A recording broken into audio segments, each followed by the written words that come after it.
바티칸 시스티나 성당의 천장 약 800제곱미터 그 공간에 성서 이야기를 소재로 한 그림이 그려져 있습니다. 명작 천지창조, 천지창조의 원작이 그 천장에 있습니다. 사람들이 이 천장의 예술작품을 보면서 무슨 생각을 할 것 같습니까? 그림으로 성서 이야기를 정말 잘 표현했네. 천지창조를 어떻게 저렇게 표현할 수 있었을까? 작가는 그림을 위한 얼굴 모델로 누구를 사용했을까? 천장에다가 그림 그리느라고 정말 고생했겠네. 그런데 그것이 전부일까요? 여러분, 예배당 천장에 그려진 명작, 천지창조를 보는 사람들의 가장 큰 관심이 무엇이겠습니까? 뭐니 해도 이 그림을 그린 작가 미켈란젤로일 것입니다. 조각가로 훈련되고 준비된 미켈란젤로가 천장에 그림을 그려달라는 요청을 받았습니다. 미켈란젤로는 구상하고 또 구상하고 수많은 드로잉을 반복하고 또 반복하고 수많은 습작을 그리고 또 그리면서 준비를 했습니다. 그리고 4년에 걸쳐 천장 그림을 완성합니다.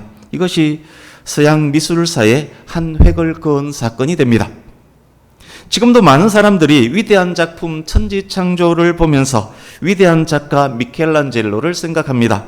이후로도 오랫동안 남아서 미켈란젤로의 솜씨를 보여주는 증거, 그 그림이 솜씨를 보여주는 증거가 될 것입니다. 명의나 명건축가도 마찬가지일 것입니다. 난치병 환자가 명의의 수술을 통해서 완치되었습니다. 완치된 환자는 담당 의사의 솜씨를 보여주는 증거가 됩니다. 위대한 건축물이 완성되었습니다. 사람들은 그 건물에 누가 사는지 보다 누가 그 건물을 지었는지에 더 관심이 큽니다. 이후 세대까지 이어지면서 살고 있는 사람이 바뀌고 바뀌면서까지 위대한 건축가의 솜씨를 보여줄 것입니다. 미켈란젤로가 천장 그림을 위해서 오랫동안 구상하고 습작을 반복한 것처럼 명의의 환자 치료, 건축가의 건축 역시 마찬가지입니다. 수술을 위해서 상담을 하고 엑스레이, 초음파, MRI 등등의 사진을 촬영합니다. 몇 번이고 다양한 검사를 진행합니다. 검사 결과를 종합한 후에 수술을 진행합니다. 집을 짓기 위해서도 마찬가지입니다. 구상하고 구상해서 설계도를 그립니다. 건축을 시작하기 한참 전에 어떤 구조로 어떤 자재를 써서 어떻게 마감할지 계획이 이미 다 써 있습니다. 그 계획에 의해서 짓기를 시작합니다. 창조에 대한 이야기도 잠깐 하려고 합니다. 창세기 1장 1절 말씀, 태초에 하나님이 천지를 창조하시니라. 창조하시니라로 번역된 원어 바라입니다. 바라라는 단어입니다. 미켈란젤로가 천지창조 그림을 그렸지만 그것은 창조가 아닙니다. 미켈란젤로는 그림을 제작했을 뿐입니다. 건축가가 건축물을 짓는 것 역시 창조라 하지 않습니다. 건축물 제작일 뿐입니다. 화가도 건축가도 기존에 있던 어떤 것에서 다른 어떤 것을 만들었습니다. 물감을 섞어서 짜서 배합해서 색을 만들어서 만들어져 있는 천장에다가 그림을 제작합니다. 철근으로 골격을 만들고 그곳에 시멘트를 부어서 건축물을 제작합니다. 그러나 바라, 창조는 제작과 근본적으로 다릅니다. 무에서 유를 만드는 것이 창조입니다. 창조는 무에서 천지와 만물을 만드신 하나님만이 하실 수 있는 일입니다. 그래서 창조로 번역된 원어 바라는 오직 하나님께서 주어인 문장에서만 사용됩니다.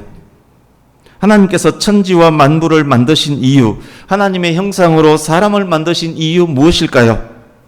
빛을 만드시고 하늘을 만드시고 바다와 땅과 식물을 만드시고 해와 달과 별을 만드시고 새와 물고기, 짐승들을 만드시고 최종적으로 사람을 만드신 이유가 무엇일까요?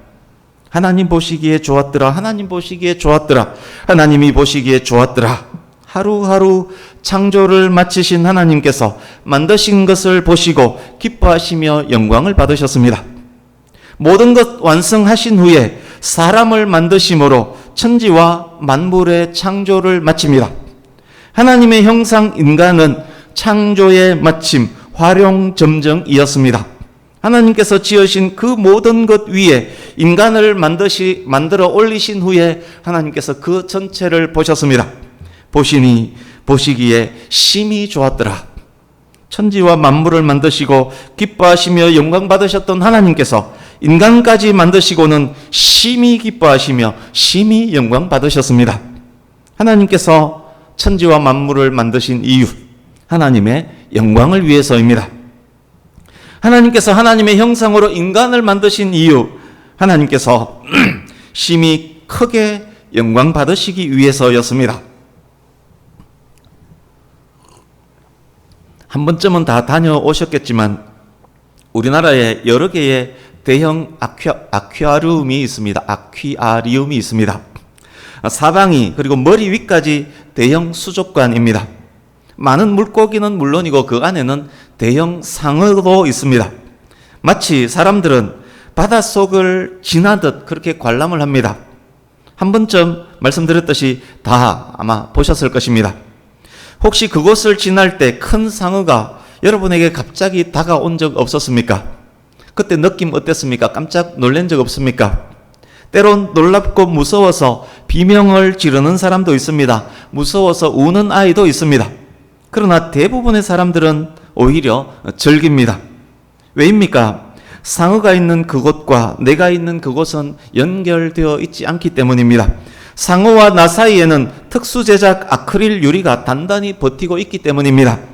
그것과 나 사이에는 넘나들 수 없는 완벽한 차단이 있음을 알기 때문에 오히려 그것을 즐깁니다. 동물은 맹수사를 지날 때도 마찬가지입니다. 호랑이가 갑자기 관람객을 향해서 소리 지르면서 뛰어들지라도 대부분 사람들은 두려워하지 않습니다.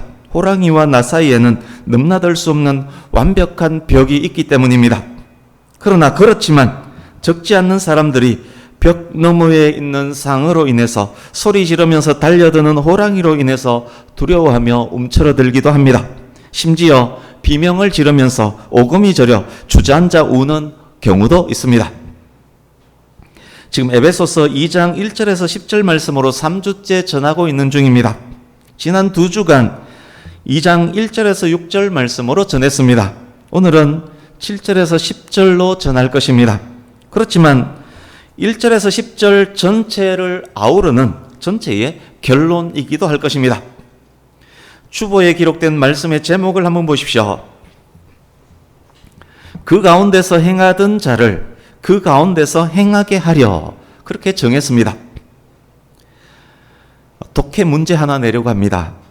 지난 2주간 말씀을 잘 들었으면 금방 알 수 있는 문제이고, 행여 2주간 결석했다 손 하더라도 문맥을 잘 보면 풀 수 있는 문제입니다. 독해 문제라고 했는데 독해의 뜻은 글을 읽어서 뜻을 이해함이란 뜻입니다. 문제에 나갑니다. 그 가운데서 행하던 자를 그 가운데서 행하게 하려라는 제목에서 앞에 그와 뒤에 그는 각각 무엇을 말함일까요? 힌트도 드리겠습니다. 두 개의 그 모두 인칭 대명사, 즉 하나님, 예수님, 어떤 사람을 가리키는 것은 아니라는 것입니다.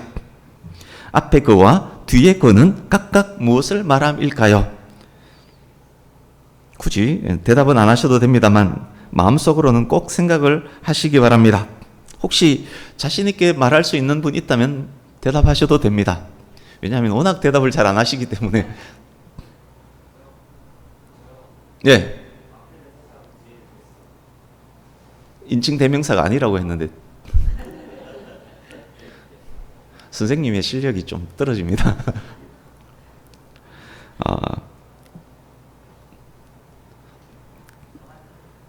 제가 답을 말씀드리겠습니다. 그때에 너희는 그 가운데서 행하여, 전에는 우리도 다 그 가운데서 지내며 뭐뭐 하여, 2절 3절에 그렇게 기록이 되어 있습니다.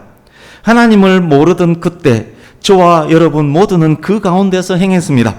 여기에 그는 1절에 허물과 죄를 일컫습니다. 이제 10절 뒷부분 보십시오. 그런 우리들을 하나님께서 구원하셨습니다. 구원하시고 우리로 그 가운데서 행하게 하려 하십니다. 구원받은 자의 삶을 행하게 하려 하신다는 말입니다. 10절에 명시된 구원받은 자의 삶이 구체적으로 무엇이겠습니까? 선한 일입니다. 하나님께서 저와 여러분을 하나님의 은혜로 구원하신 이유는 죄와 허물 가운데서 행하는 삶에서 떠나 선한 일을 행하는 삶을 살게 하시려고입니다. 그래서 앞에 그는 죄와 허물이고 뒤에 그는 선한 일입니다. 하나만 더 확인하고 본문으로 들어가겠습니다. 1절에서 10절 전체에 계속 반복 강조되는 주제가 있습니다. 우리의 구원은 우리 안에 있는 어떤 것으로 인함이 아니라는 것입니다. 우리의 구원은 하나님 자신 안에 있는 어떤 것 때문이라는 사실입니다. 첫 시간에도 강조되었고 지난주에도 강조되었고 오늘 나누게 될 7절에서 10절에도 강조될 것입니다. 지난 2주간 했었던 이야기를 왜 또 하느냐, 그런 생각 갖지 마시기 바랍니다. 제가 또 하고 싶어서 반복하는 것이 아니라 성경 말씀에서 본문에서 계속 그렇게 반복 강조하기 때문에 저도 반복 강조하는 것입니다. 8절 보시겠습니까? 은혜라는 단어가 있습니다. 원어로 카리스입니다. 은혜가 무엇입니까? 받을 자격 없는 자에게 베풀어 주시는 사랑과 자비가 은혜입니다. 선물이란 단어도 있습니다. 선물이 무엇입니까? 어떤 일의 대가도 아니고 어떤 것을 기대해서도 아니고 값없이 그냥 주는 것이 선물입니다. 8절 9절 전체를 보십시오. 그렇습니다. 우리의 구원 얻음은 받을 자격이 있어서가 아니라 오직 하나님의 은혜로 말미암아입니다. 우리의 구원은 어떤 대가를 지불하고 받은 것이 아니라 값없이 주시는 하나님의 선물입니다. 우리의 구원받음은 우리 자신 안에 있는 어떤 것으로 말미암음이 아니라 오직 하나님의 은혜와 자비하심으로 말미암아입니다. 누구든지 자랑하지 못하게 함이라. 그 누가 나의 구원은 나로부터다 라고 자랑할 수 있겠습니까? 하나님의 백성들은 교만하게 자랑하는 사람이 아니라 오직 하나님을 자랑하는 사람인 것입니다. 이제 본문으로 들어가서 한 절씩 조금 더 자세히 확인을 하겠습니다. 먼저 지난 시간 말씀 4절에서 6절을 보십시오. 하나님께서 하나님의 크신 사랑으로 본질상 진노의 자녀였던 우리를 그리스도 예수 안에서 그리스도와 함께 살리시고 일으키시고 하늘에 앉게 하셨습니다. 하나님께서 그렇게 하신 의도와 동기가 무엇이었을까요?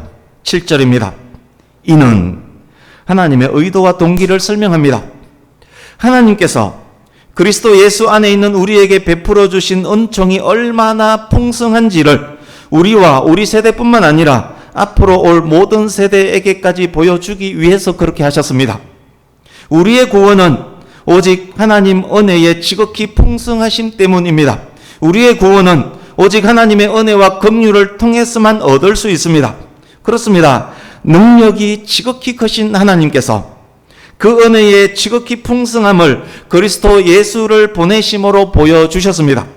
그 은혜의 지극히 풍성함을 이 세대뿐만 아니라 영원토록 계속 보여주실 것입니다. 누구를 도구로 사용하셔서 그렇게 계속 보여주시는 것입니까? 그리스도 예수 안에서 우리에게 자비하심으로써 그 은혜의 지극히 풍성함을 우리에게 자비하심으로 성도된 우리가 하나님 자비하심의 산 증거라는 말씀입니다.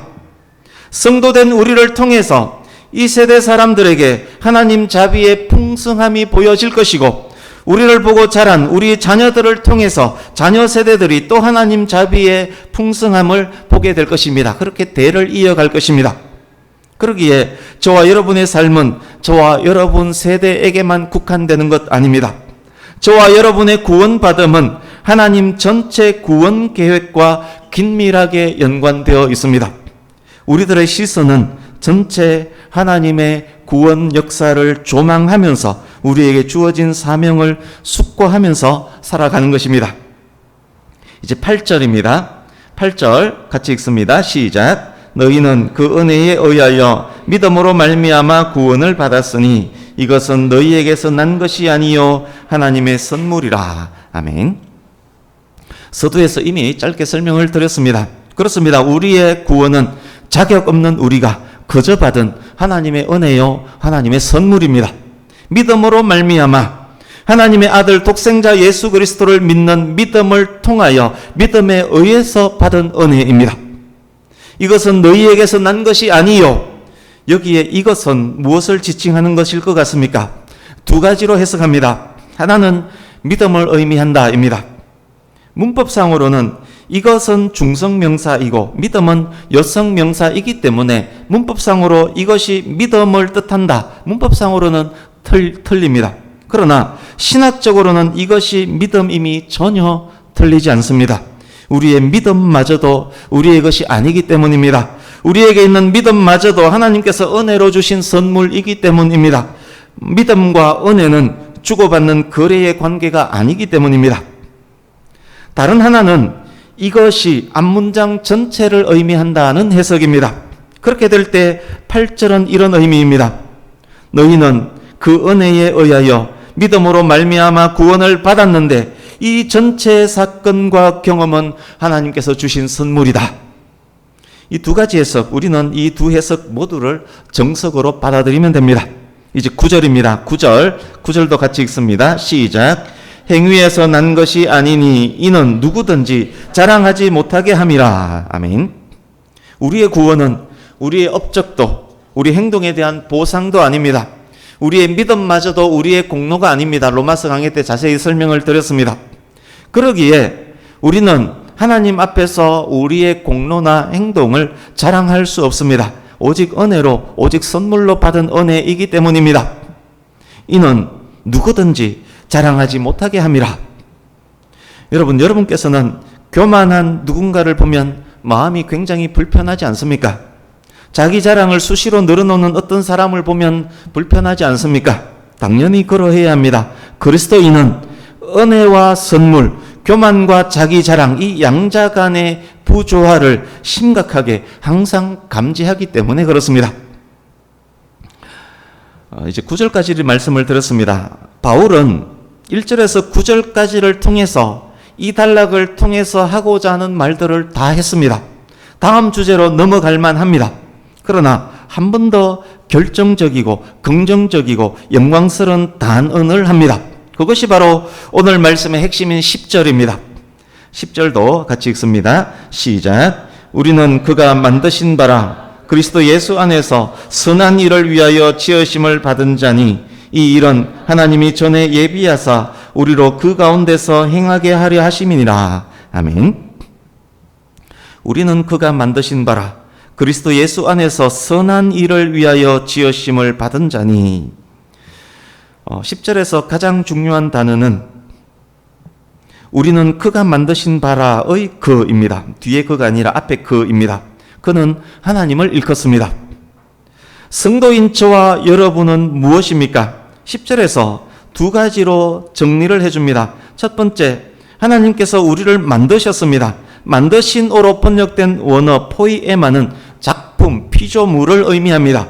우리는 하나님의 작품 중에서도 최고의 작품, 하나님의 형상으로 만들어진 최고의 걸작품입니다. 두 번째, 우리는 그리스도 안에서 선한 일을 위하여 지음을 받은 사람입니다.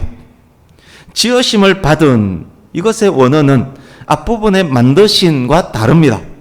창조하다를 의미하는 히브리어 바라의 역어로 사용하는 단어, 그 단어가 여기에 사용되었습니다. 우리를 구원하신 하나님께서 새로운 창조를 행하셨다는 말입니다. 우리의 구원은 하나님의 새 창조라는 말씀입니다. 새로운 창조는 어떻게 이루어졌습니까? 그리스도 예수 안에서 오직 하나님께서 하시되 오직 그리스도 예수를 통해서입니다.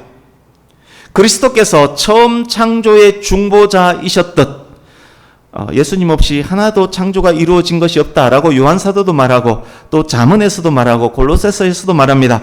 그리스도께서 처음 창조의 중보자였었듯 새로운 창조도 그리스도 안에서 그리스도를 통하여 이루시는 것입니다. 그리스도 안에서 그리스도를 통하여 하나님께서 우리를 새롭게 창조하신 것입니다. 보라, 새 것이 되었도다. 새로운 피조물이 된 것입니다. 인간 타락으로 잃어버렸던 하나님의 형상이 그리스도 안에서 회복된 것입니다. 무엇을 위하여 하나님께서 그렇게 하신 것입니까?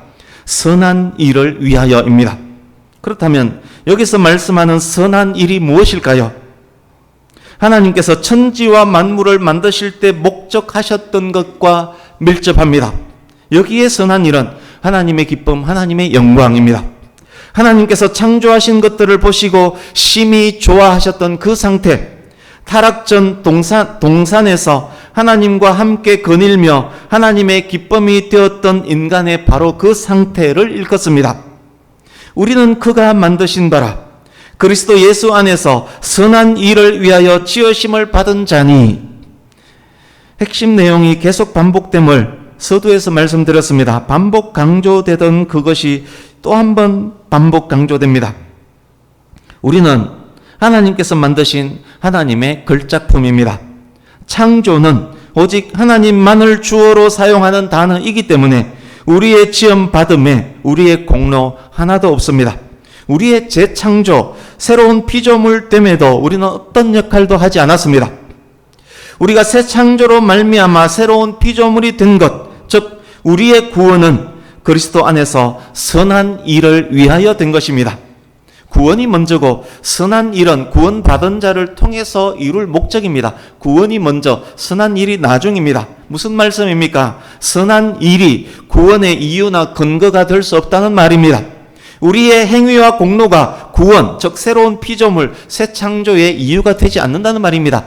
무슨 말씀입니까? 모든 것이 오직 하나님의 은혜로라는 말씀입니다. 이어지는 말씀 보십시오. 이 일은 하나님이 전에 예비하사 우리로 그 가운데서 행하게 하려 하심이니라. 이 일은 하나님이 전에 예비하사, 전에 예비하사로 번역된 원어는 하나님의 예정과 선택하심에 대해서 말할 때 바울 사도가 로마서에서 사용하는 바로 그 단어입니다. 하루 이틀 전이 아니라 창세 전에 이미 예비되어 있었다는 말입니다. 놀라운 말씀 아닙니까? 하나님께서 저와 여러분을 새로운 피조물로 만드시고 저와 여러분을 통해서 영광 받으실 것을, 하나님의 자녀가 선한 일 가운데서 행하는 것을 이 세상이 창조되기 전에 이미 준비하셨다는 말씀입니다. 천지창조라는 그림을 그리기 위해서 미켈란젤로가 그토록 준비해야 했습니다. 건축물 하나 짓는데도 오래전에 미리 계획, 구상, 설계까지 해야만 했습니다. 수술 하나 하기 위해서 오래전부터 미리 점검하고 검사하는 과정을 겪어야 했습니다. 기존 있는 것을 통해서 다른 것을 제작하는데도 그러해야 했다면 무에서 유를 창조하는 그 엄청난 일을 하실 때 독생자 보내시면까지 하실 그 일, 그 엄청난 재창조를 하나님께서 미리미리 예비하시고 준비하지 않으셨겠습니까? 저와 여러분이 하나님의 자녀가 된 것, 저와 여러분이 하나님의 영광을 위한 선한 일 가운데 행하는 것, 천지가 창조되기 전에 이미 하나님께서 계획하고 준비하신 일입니다. 얼마나 큰 은혜입니까? 저와 여러분을 향한 하나님의 선한 뜻이 이미 존재했습니다. 하나님의 놀라운 은혜입니다. 독생자 예수님을 보내시고 그리스도 안에서 그리스도와 함께 살리시고 일으키시고 하늘에 앉히셨습니다. 하나님의 놀라운 은혜입니다. 우리의 공로 아무것도 없습니다. 나 된 것 오직 하나님의 은혜입니다. 모든 것이 하나님의 은혜입니다. 처음부터 끝까지 은혜입니다. 하나님께서는 새로운 피조물이 된 하나님의 은혜를 입은 우리를 통해서 영광받기 원하시고 또한 영광받으십니다. 그것을 위해서 우리를 구원하셨습니다. 이제 짧게 몇 가지 정리 적용하면서 마무리하겠습니다.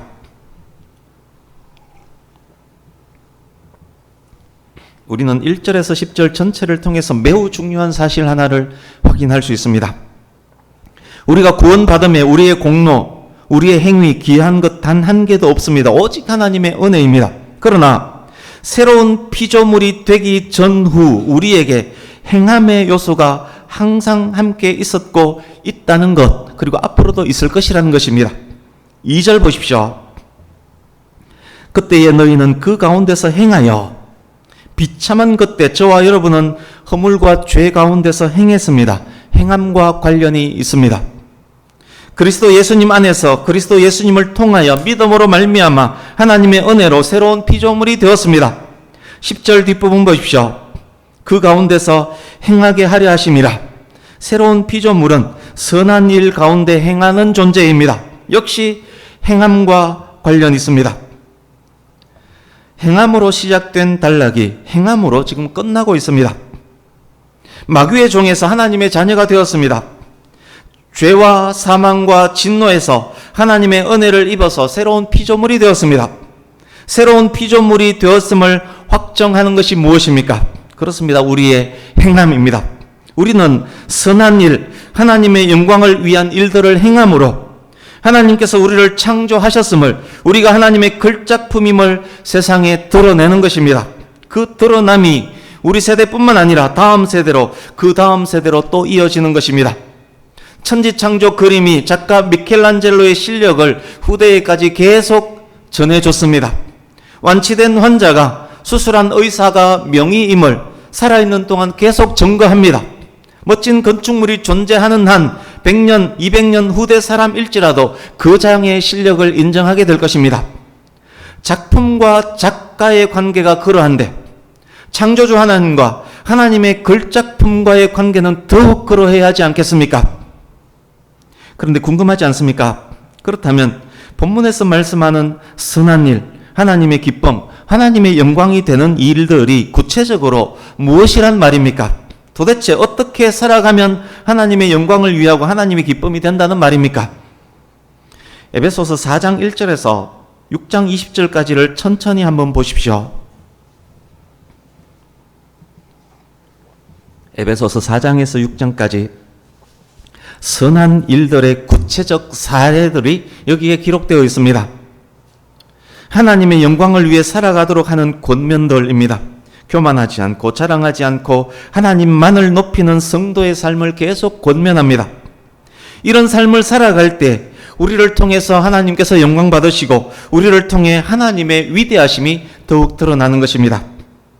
우리를 통해서 하나님의 위대하심이 드러나야 하는데 맛을 잃고 빛을 잃어버린다면 세상에서 밟혀지지 않습니까?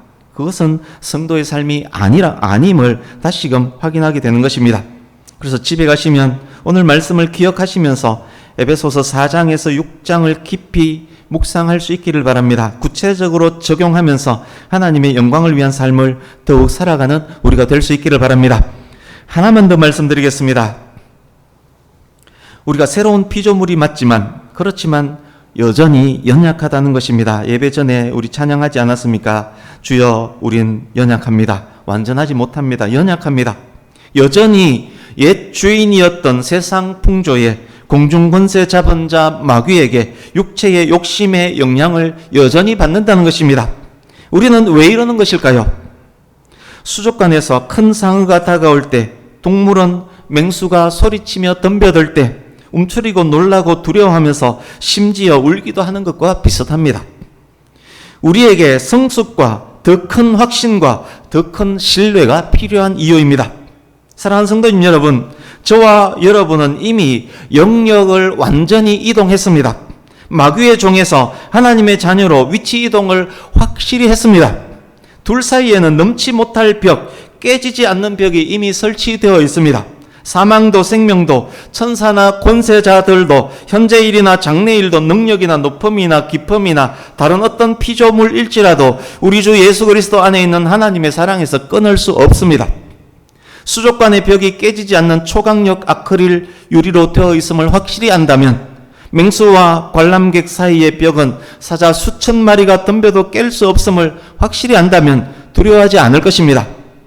우리가 옛 주인 마귀의 나라에서 하나님의 나라로 옮겨왔음을 확실히 안다면 그 두 나라 사이에는 무엇으로도 뚫을 수 없는 강력한 벽이 있음을 안다면 우리는 두려워하지 않을 것이고 사자의 울음소리에 영향을 받지 않을 것입니다. 상어가 다가와도 영향받지 않을 것입니다. 그런 확실한 믿음과 신뢰가 더욱 성숙한 성도로 만들어갈 것입니다. 우리 에베소서 1장으로 잠깐 가보겠습니다. 우리 1장 3절에서 6절을 함께 읽으려고 합니다. 오늘 말씀의 결론일 뿐만 아니라 3주간 말씀 전체의 결론이기도 합니다. 나눈 말씀을 기억하시면서 이 안에 잘 적용 반영하면서 이대로 살기를 다짐하면서 1장 3절에서 6절을 한 목소리로 같이 읽겠습니다. 같이 읽습니다. 시작. 찬송하리로다 하나님 곧 우리 주 예수 그리스도의 아버지께서 그리스도 안에서 하늘에 속한 모든 신령한 복을 우리에게 주시되 곧 창세 전에 그리스도 안에서 우리를 택하사 우리로 사랑 안에서 그 앞에 거룩하고 흠이 없게 하시려고 그 기쁘신 뜻대로 우리를 예정하사 예수 그리스도로 말미암아 자기의 아들들이 되게 하셨으니 이는 그가 사랑하시는 자 안에서 우리에게 거저 주시는 바 그의 은혜의 영광을 찬송하게 하려는 것이라. 아멘. 말씀을 마칩니다. 저와 여러분의 일평생이 그리고 대를 이어가는 우리의 후손들이 하나님 앞에 거룩하고 흠이 없는 자녀로 세워지기를 항상 노력하며 하나님의 지극히 크신 은혜의 영광을 찬송하는 삶이 되기를, 오직 하나님만을, 예수 그리스도의 십자가만을 자랑하는 삶이 될 수 있기를 예수님의 이름으로 축복합니다. 아멘. 그 삶을 통해서 하나님께서 크게 영광 받으실 것입니다. 기도하겠습니다.